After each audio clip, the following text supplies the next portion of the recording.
বাংলাদেশ হলে আর কোনো দেশ থাকবে না। এগুলো কিন্তু বাংলাদেশের মধ্যে পড়ে এবং এই জায়গাটা হচ্ছে রংপুর। রংপুর দখল করে নিচ্ছে ভারত। হ্যাঁ, বাংলাদেশের রংপুর বিভাগ বিচ্ছিন্ন করে নিজেদের মানচিত্রে যুক্ত করতে চায় ভারত। একটি স্বাধীন সার্বভৌম রাষ্ট্রকে টাকা দিয়ে কিনে নেয়ার প্রস্তাব, আর রাজি না হলে সামরিক শক্তি খাটিয়ে ভূখণ্ড দখল করার প্রকাশ্য হুমকি। অবিশ্বাস্য মনে হলেও বাংলাদেশের রংপুর অঞ্চল নিয়ে ঠিক এ ধরনের এক চরম ঔদ্ধত্যপূর্ণ ও আগ্রাসী মন্তব্য করেছে ভারতের একজন শীর্ষস্থানীয় প্রতিরক্ষা বিশেষজ্ঞ। ভারতের উচিত এই মুহূর্তে রংপুর ডিভিশনকে দখল করে ভারতের সঙ্গে জুড়ে নেওয়া। আমরা তা কোনোদিনও হতে দেব না ইনশাআল্লাহ। ভারতের সমস্ত চক্রান্ত মাটির সাথে আমরা মিশিয়ে দেব ইনশাআল্লাহ। ভারতের উচিত এই মুহূর্তে রংপুর ডিভিশনকে দখল করে ভারতের সঙ্গে জুড়ে নেওয়া। আর মনে রাখতে হবে, এই বিশাল রাম মূর্তি এবং সনাতন ধর্মীয় কমপ্লেক্সটি তৈরি হচ্ছে সেই রংপুর ডিভিশনে। আরো একটি কথা বলি, ভারত সরকার এই যে শিলিগুড়ি করিডোরের যে অংশ, ওই অংশকে পশ্চিমবঙ্গ থেকে বিচ্ছিন্ন করে ভারতের সাথে যুক্ত করার কথা বলছেন। এই মূর্তি ও মন্দিরের ক্ষতি হলে রংপুর দখলে দেরি করবে না ভারত ভবিষ্যতে আরো কঠোর পদক্ষেপও নিতে পারে। ভারত হাত গুটিয়ে আর বসে থাকবে না। তাহলে আপনারা বুঝতে পারছেন এই রাম মূর্তি নির্মাণের পিছনে তাদের কতটা ষড়যন্ত্র রয়েছে। এখন তারা সেখানে রাম মূর্তি নির্মাণ করবে, এক সময় তারা সেখানে লোকজন জড়ো করে 10 বছর পরে তারা সেটাকে স্বাধীনতার দাবি করবে, তারা সেটাকে একটি প্রদেশে পূর্ণ করতে চাইবে। দ্বিতীয় কথা হলো, সুপ্রসারিত একটি চিন্তা চেতনা চক্রান্ত নিয়ে ভারত সামনে অগ্রসর হচ্ছে। এই মূর্তিটি নির্মাণের পিছনে ভারতের রয়েছে এক গভীর ষড়যন্ত্র। সেটা কি শুনলে আপনারা বিরোধিতা করবেন। ইতিমধ্যে আপনারা জেনেছেন ভারতের চক্রান্তে রাম মন্দির স্থাপিত হচ্ছে বাংলাদেশের অন্যতম বিভাগ রংপুর বিভাগে। আমরা চাই এবং বাংলাদেশের দেশপ্রেমিক যারা আছে, তাওহিদি জনতা যারা আছে, তারা সকলেই চায় এখানে যেন কোনোভাবেই এই রাম মূর্তি স্থাপিত না হতে পারে। এটা আমাদের প্রাণের দাবি। এখন আপনারা বলতে পারেন যে হিন্দুরা হিন্দুদের ধর্মকর্ম পালন করবে, সেখানে আমরা কেন বাধা দিব। দেখুন, হিন্দুরা হিন্দুদের ধর্মকর্ম পালন করবে, সেটা তাদের গণ্ডির ভিতরে। কিন্তু যেখানে যেই রাষ্ট্রে 98% মানুষ মুসলিম, সেখানে কিভাবে এরকমের প্রকাশ্যে একটি মূর্তি স্থাপিত হয়, সেটা আমার প্রশ্ন।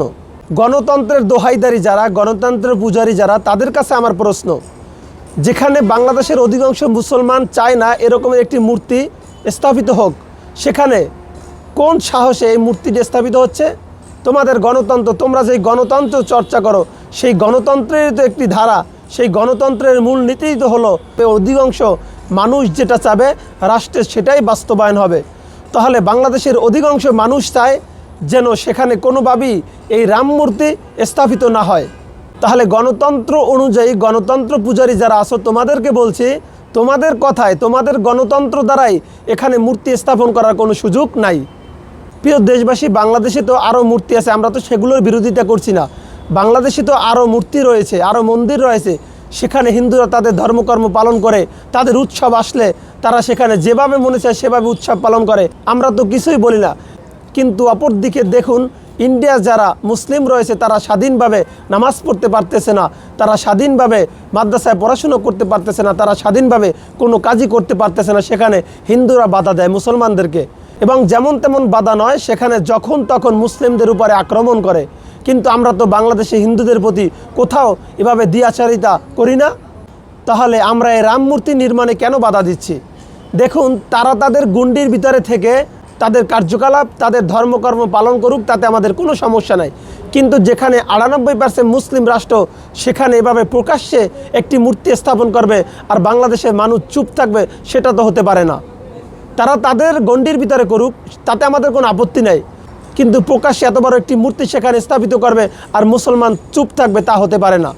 দ্বিতীয় কথা হলো, সুপ্রসারিত একটি চিন্তা চেতনা চক্রান্ত নিয়ে ভারত সামনে অগ্রসর হচ্ছে। এই মূর্তিটি নির্মাণের পিছনে ভারতের রয়েছে এক গভীর ষড়যন্ত্র। সেটা কি শুনলে আপনারা বিরোধিতা করবেন। দেখুন, আপনারা জানেন ভারতের মূল রাজ্যের সাথে তাদের যে 7 সিস্টার, সেটা সম্পূর্ণ আলাদা। আর সেই 7 সিস্টারে ভারতের মূল রাজ্য থেকে যেতে চিকন একটি রোড রয়েছে, যেটাকে বলা হয় চিকেন নেক। এই চিকেন নেক যদি কেটে দেওয়া হয়, তাহলে ভারতের 7টি রাজ্য ভারতের মূল ভূখণ্ড থেকে বিচ্ছিন্ন হয়ে যাবে। সেজন্য এই ইন্ডিয়ার মালাউনের বাচ্চারা চেয়েছে যে কোনোভাবে যদি সেই জায়গাটি প্রসারিত করা যায়, তাহলে তাদের থেকে আর 7 সিস্টার আলাদা করা যাবে না। সেজন্যই মূলত তারা চাচ্ছে বাংলাদেশের রংপুর বিভাগকে দখল করে তাদের সেই যে চিকেন নেক সেটাকে প্রসারিত করবে এবং বাংলাদেশের রংপুরকে তারা দখল করে নেবে। তাহলে আপনারা বুঝতে পারছেন এই রাম মূর্তি নির্মাণের পিছনে তাদের কতটা ষড়যন্ত্র রয়েছে। এখন তারা সেখানে রাম মূর্তি নির্মাণ করবে, এক সময় তারা সেখানে লোকজন জড়ো করে 10 বছর পরে তারা সেটাকে স্বাধীনতার দাবি করবে, তারা সেটাকে একটি প্রদেশে পূর্ণ করতে চাইবে, কিন্তু আমরা তা কোনো দিনও হতে দেব না ইনশাআল্লাহ। ভারতের সমস্ত চক্রান্ত মাটির সাথে আমরা মিশিয়ে দেব ইনশাআল্লাহ। আমাদের শরীরে 1 বিন্দু রক্ত থাকাকালীন আমরা আমাদের মাতৃভূমি থেকে 1 ইঞ্চি মাটি কাউকে নিতে দিব না, আমাদের ভূখণ্ডে কাউকে আঘাত করতে দিব না ইনশাআল্লাহ।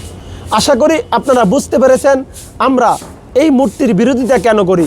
বাংলাদেশে তো অন্যান্য জায়গায় বহুত মূর্তি রয়েছে, আমরা সেগুলোই বিরোধিতা করছি না। এই মূর্তির বিরোধিতা করার কারণ একটাই, কারণ তাদের চক্রান্ত গভীর এবং তাদের ভবিষ্যৎ প্ল্যান খুবই ভয়াবহ। তারা চাচ্ছে বাংলাদেশ থেকে রংপুরকে আলাদা করে সেটা একটি প্রদেশ হিসেবে ঘোষণা দিয়ে তারা সেটাকে স্বাধীন করে ভারতের সাথে মিশিয়ে নেবে, যাতে তাদের চিকেন নেকটা প্রসারিত হয়। সেই চক্রান্ত, সেই চিন্তা চেতনা কোনোদিনও আমরা তা বাস্তবায়ন হতে দিব না ইনশাআল্লাহ।